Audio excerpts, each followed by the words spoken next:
Bonjour tout le monde, je me réjouis d'être là parmi vous pour pouvoir partager justement sur le conflit qui est actuellement entre Israël et Gaza, et qui est appelé la Palestine, mais nous verrons cela plus tard. Mais là, c'est vraiment une perspective biblique que j'aimerais partager parce qu'il y a vraiment des faux enseignements dans l'Église, notamment la théorie de remplacement ou de substitution qui dit que l'Église a remplacé Israël. C'est complètement faux. Israël, c'est le peuple que Dieu a choisi, c'est le peuple élu, et c'est ce que nous allons voir maintenant. D'abord, il est important pour nous de bien comprendre et d'avoir des informations. Les informations, elles peuvent avoir plusieurs sources, mais pour nous, en tant que chrétiens, ce qui est important, c'est ce que la Bible, elle dit, parce que c'est la vérité, ta parole est la vérité. Et c'est intéressant parce que le mot vérité, en grec, signifie la vérité dès l'origine. C'est le mot aletheia, et qui signifie la vérité dès son origine, c'est-à-dire la vérité qui vient de Dieu. Et la vérité, c'est une personne, c'est Jésus, elle ne change pas, elle reste toujours la même. Donc on va voir ce que la parole de Dieu nous dit par rapport à Israël. Tout d'abord, Dieu a donné la terre à Israël. Dans Deutéronome 32, verset 8, il est dit « Quand le Très-Haut donna un territoire au peuple, quand il dissémina les hommes sur la terre, en fixant les frontières de diverses nations, il tint compte du nombre des enfants d'Israël. » Ici, nous voyons que Dieu a donné des territoires au peuple, et dans Acte 17, verset 26, il est dit « À partir d'un seul homme, il a créé tous les peuples pour qu'ils habitent toute la surface de la terre, il a fixé des périodes déterminées et établit les limites de leur domaine. » Donc Dieu est très clair, il donne des pays et c'est lui-même qui fixe les limites. Maintenant, nous allons voir ce que Dieu dit par rapport à Israël. Dans Jérémie 3, verset 18, Jérémie 3, verset 18, « En ce temps-là, la communauté de Juda rejoindra celle d'Israël et du pays du Nord. Elles reviendront ensemble vers le pays que j'ai donné en patrimoine à vos ancêtres. » Ça, c'est un texte prophétique, et nous voyons dans Genèse 17, verset 4, Genèse 17, verset 4, là c'est très important, quant à moi, voici mon alliance est avec toi, et tu seras père d'une multitude de nations, et ton nom ne sera plus appelé Abraham, mais ton nom sera Abraham, car je t'ai établi père d'une multitude de nations, et je te ferai fructifier extrêmement, et je te ferai devenir des nations et des rois sortiront de toi. Et j'établirai mon alliance entre moi et toi et ta semence après toi en leur génération pour être une alliance perpétuelle afin que je sois ton Dieu à toi et à ta semence après toi. Et je te donne à ta semence après toi le pays de ton séjournement, tout le pays de Canaan en possession perpétuelle et je serai leur Dieu. Ici, nous voyons clairement que Dieu a établi une alliance et c'est une alliance perpétuelle. Ça veut dire qu'elle existera toujours. La Bible, elle dit que le soleil et la lune, tant qu'ils seront là, cette alliance, elle sera là. Et le soleil et la lune ne partiront pas, sinon la terre sera détruite. Donc c'est une alliance, comme dit la parole de Dieu, qui est perpétuelle. Et il dit qu'il fait cette alliance avec Abraham et sa semence. C'est intéressant parce que Abraham, et après Abraham, c'est père d'une multitude. Et on voit que le H de Hachem, de Dieu, il vient. Et là où il y a Dieu, il y a de la multiplication, il y a de la fruit, ça porte du fruit. Donc Dieu, et le nom représente toujours le caractère et représente une personne. Donc ici, nous voyons que Dieu a fait une alliance avec Israël, et cette alliance concerne le peuple d'Israël, mais pas que le peuple d'Israël, il concerne également la terre d'Israël et tout le pays de Canaan en possession. Dieu a donné cette terre à Israël, même si après il les a dispersés à cause de leur désobéissance.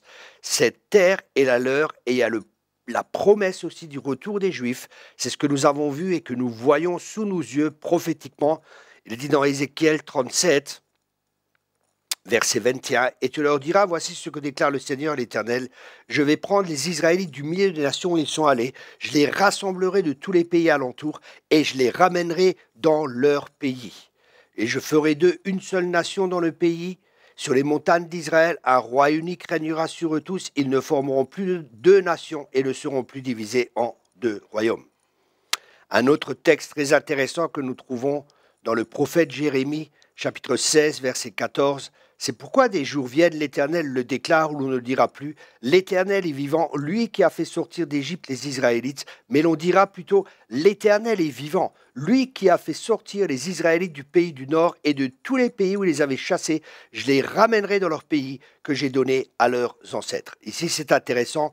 Le pays du Nord, c'est la Russie.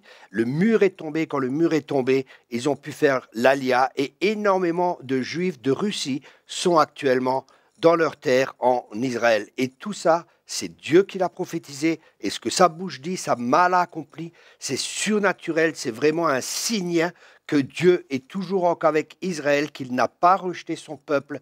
Donc cette théologie de remplacement ou de substitution est complètement fausse. L'Église n'a pas remplacé Israël. Dieu a fait une alliance avec Israël et cette alliance est éternelle. Ensuite, ce texte dit, oui, je vais envoyer des pêcheurs en grand nombre et ils les pêcheront, déclare l'Éternel. Ici, nous voyons comme des organisations comme Ebenezer, par exemple, qui cherchent des Juifs partout, qui les ramènent, qui payent pour les visas, ou ainsi de suite, qui les aident vraiment pour qu'ils puissent faire leur alia.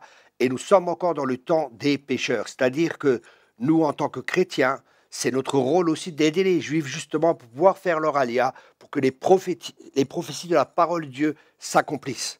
Et ensuite, il dit, et après, il enverra des chasseurs en grand nombre, et ils les chasseront sur toutes les montagnes, sur toutes les collines, et dans les fentes des rochers. Waouh!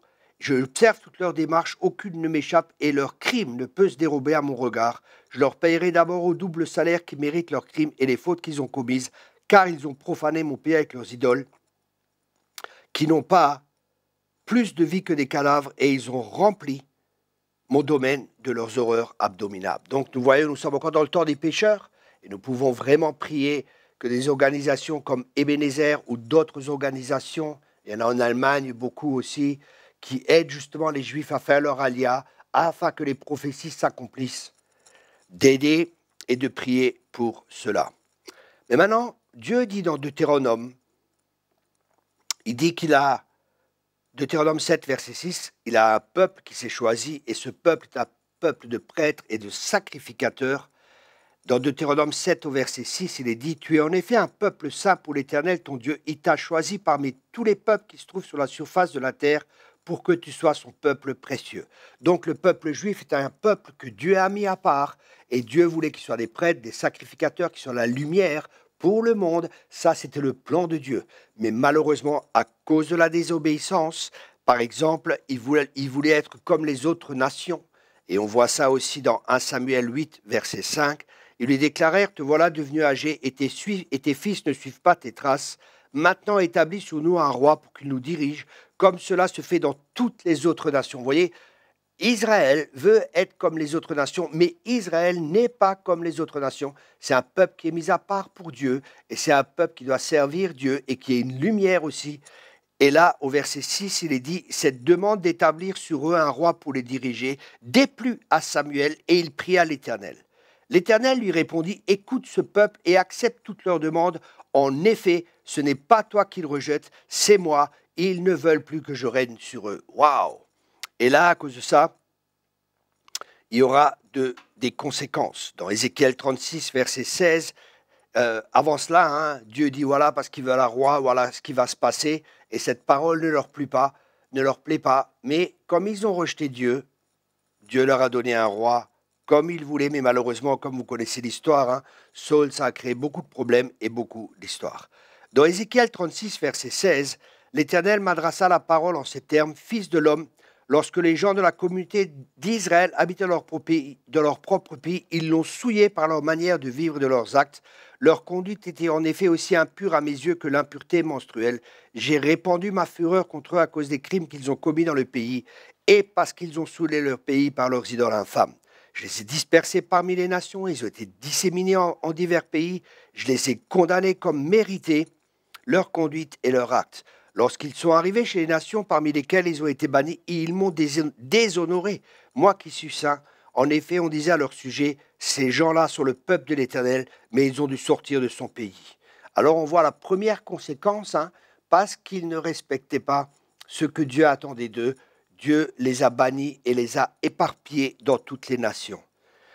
Alors il dit, alors j'ai eu égard à ma sainte personne que la communauté d'Israël a déshonorée parmi les nations où elle s'est rendue. C'est pourquoi dit à la communauté d'Israël, voilà ce que dit le Seigneur l'Éternel, si je vais intervenir, c'est pas à cause de vous que je le fais aux communautés d'Israël, mais c'est par égard pour moi-même, moi qui suis saint et que vous avez déshonoré parmi les nations chez lesquelles vous êtes allés. Je démontrerai ma sainteté, moi qui ai été déshonoré parmi les nations par votre faute. Et ces nations reconnaîtront que je suis l'Éternel, le Seigneur, l'Éternel le déclare. Quand je ferai éclater ma sainteté à leurs yeux par mon œuvre envers vous, je vous retirerai des nations, je vous rassemblerai de tous les pays étrangers et je vous ramènerai dans votre pays. Et si nous voyons que Dieu fait cela, non pas parce qu'ils sont mis à part, c'est ce que Dieu voulait, mais à cause de son saint nom. À cause de son saint nom, à cause de sa parole, Dieu ramène les Juifs dans leur terre. Et là, on voit qu'il y avait eu un jugement, hein, parce qu'ils n'ont pas été les prêtres, les sacrificateurs que Dieu voulait. Et maintenant que ça s'est établi, maintenant qu'ils sont retournés dans leur pays, voilà ce que la Bible, elle dit aussi pour ce qui se passe actuellement. Dans le psaume 83, je vais lire à partir du verset 1. Psaume d'Asaph a chanté « Ô Dieu, sors de ton silence, ne reste pas muet. Cesse, ô Dieu, d'être indifférent. » Et nous pouvons croire que Dieu est indifférent actuellement à ce qui se passe, et nous allons voir ce que la parole de Dieu dit. Et c'est vraiment prophétiquement pour aujourd'hui, et ça va s'aggraver encore dans les temps qui viennent. Voici tes ennemis s'agitent, et ceux qui le haïssent ont relevé la tête. Contre ton peuple, ils se concertent, ils trament des complots contre les tiens que tu protèges.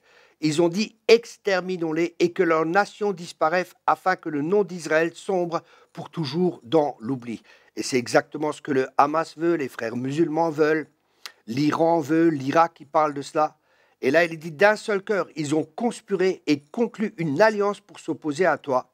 Enfin d'Édom, Ismaélites, enfants d'Agor, et Moabites, Gébal, Ammon et Amalek, les Philistins et les Tyriens, mais même l'Asyrie s'est jointe à eux, prêtant main forte aux fils de Lot. Waouh!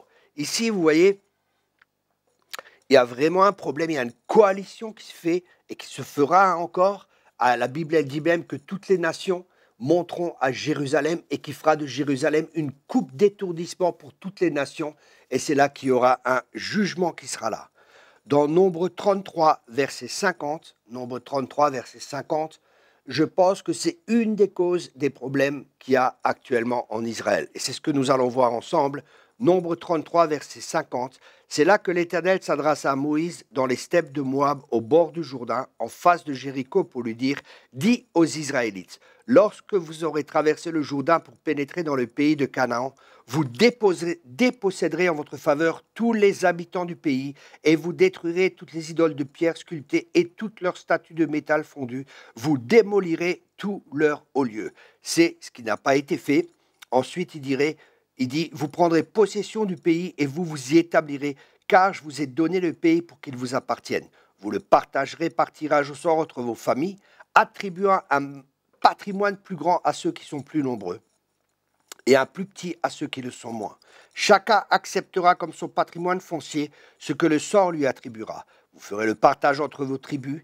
Et maintenant, écoutez bien. Si vous ne dépossédez pas les habitants du pays en votre faveur, ceux que vous laisserez là seront comme des épines dans vos yeux et des écharpes dans vos flancs. Ils seront vos adversaires dans le pays que vous habiterez. Et c'est ce que nous voyons avec Gaza. Normalement, tout cela, ça appartient à Israël. Et normalement, ils auraient dû prendre tout cela. Et malheureusement, avec Gaza, on voit tous les problèmes qu'il y a. C'est exactement ce que la Bible elle dit. Ce seront des épines dans vos yeux et des échardes dans vos flancs. Un autre texte qui est vraiment intéressant, on le voit dans Juge 2, verset 2. « Et vous de même, vous ne conclurez pas d'alliance avec les habitants de ce pays et vous démolirez leurs autels. Or, vous ne m'avez pas obéi. Pourquoi avez-vous fait cela ? Aussi ai-je résolu de ne pas déposer les habitants du pays en votre faveur. Ils resteront pour vous des adversaires et leurs dieux seront un piège pour vous. » Waouh, c'est vraiment intéressant parce que normalement, Gaza, c'est vraiment un haut lieu.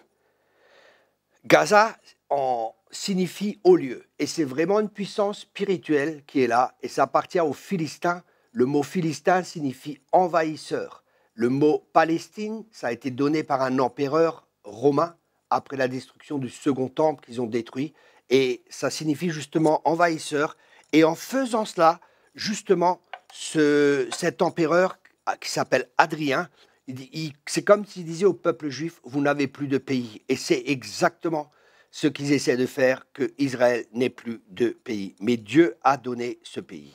Je répète, Philistin signifie envahisseur, Gaza signifie haut lieu. Donc nous voyons que c'est un combat spirituel avec des puissances. Je pense que c'est une principauté qui est au-dessus de Gaza. Rappelez-vous aussi que Samson a été amené à Gaza et c'est là qu'il a été dépouillé, c'est là qu'il a été vaincu. Et Philistin, c'est vraiment les ennemis de Dieu et les ennemis du peuple de Dieu.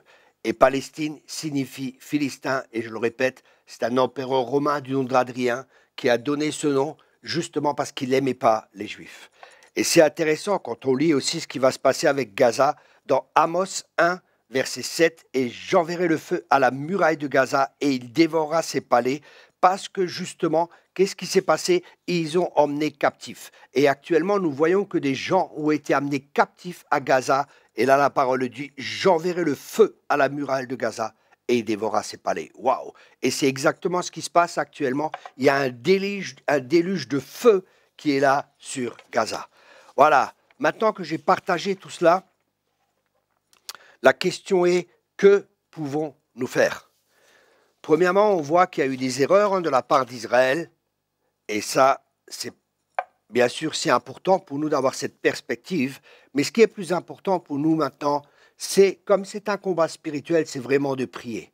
Alors, je vous encourage à prier, de prier avec sagesse, que les Tsahal, l'armée israélienne, soit protégée, que Israël soit protégé. La Bible nous dit de prier pour la paix de Jérusalem, mais on sait très bien qu'il n'y aura pas de paix. Le conflit a allé en augmentant parce que la Bible, elle dit que je ferai de Jérusalem une coupe d'étourdissement pour toutes les nations et toutes les nations monteront contre Jérusalem et c'est là que Dieu va intervenir. Mais je vous encourage à prier pour Israël, je vous encourage à prier pour les gens, je vous encourage à prier que les otages soient retrouvés et je vous encourage également à prier que le consolateur vienne et qu'il console les personnes et surtout qu'ils se tournent. Zacharie 12, verset 10, ils reconnaîtront celui qu'ils ont percé et ils pleureront amèrement. Et je crois aussi que c'est important pour nous de prier cela, parce que je crois que beaucoup de gens, comme vous le savez, c'est Jésus seul qui sauve et que beaucoup de Juifs se tourneront vers Jésus. Donc je vous encourage à prier pour cela, qu'ils reconnaissent le Messie, qu'ils reconnaissent Jésus, parce que pour l'instant, il y a encore un voile sur eux, mais je crois que la prière du juste est d'une grande efficacité, et je crois que nos prières aussi vont protéger Israël, vont protéger les innocents, vont protéger l'armée d'Israël pour que les plans de Dieu puissent se réaliser, mais pas que. Je vous prie également de prier pour les civils qui sont à Gaza, les Palestiniens, parce qu'il y en a vraiment beaucoup, sont innocents, ils sont dans l'enclave et sous l'oppression du Hamas. Donc, priez aussi pour ces personnes, pour ces innocents, parce que Dieu ne fait pas exception de personne. Il les aime aussi. Voilà, priez que la justice de Dieu se fasse. Voilà ce que j'avais à cœur de partager pour ces moments qui sont terribles. On a prévu un voyage en Israël en février. Je crois vraiment que le voyage se fera pour encourager le peuple de Dieu dans ces moments et de prouver la solidarité des chrétiens vis-à-vis des Juifs. Vous savez, les personnes sont touchées par l'amour que nous leur montrons. Et l'amour, c'est d'une manière concrète. Donc, je vous encourage à venir à ce voyage. Attendez encore avant de vous inscrire parce qu'on attend encore l'évolution. Parce que je crois vraiment que cette guerre va durer, ça ne va pas s'arrêter comme ça. Mais je sais aussi qu'en Israël, le conflit continuera, mais ce sera surtout sur Gaza. Je pense en Israël même, on sera en sécurité. Voilà, j'espère que ça vous a béni. Merci de partager la vidéo et merci de vous abonner, de cliquer. Je crois que c'est sur la petite cloche pour vous abonner. Merci à tous et je vous encourage vraiment à prier, à continuer à prier, à former des groupes de prière pour prier pour Israël. Voilà, que la volonté de Dieu se fasse dans le nom de Jésus. Soyez tous abondamment bénis et merci beaucoup.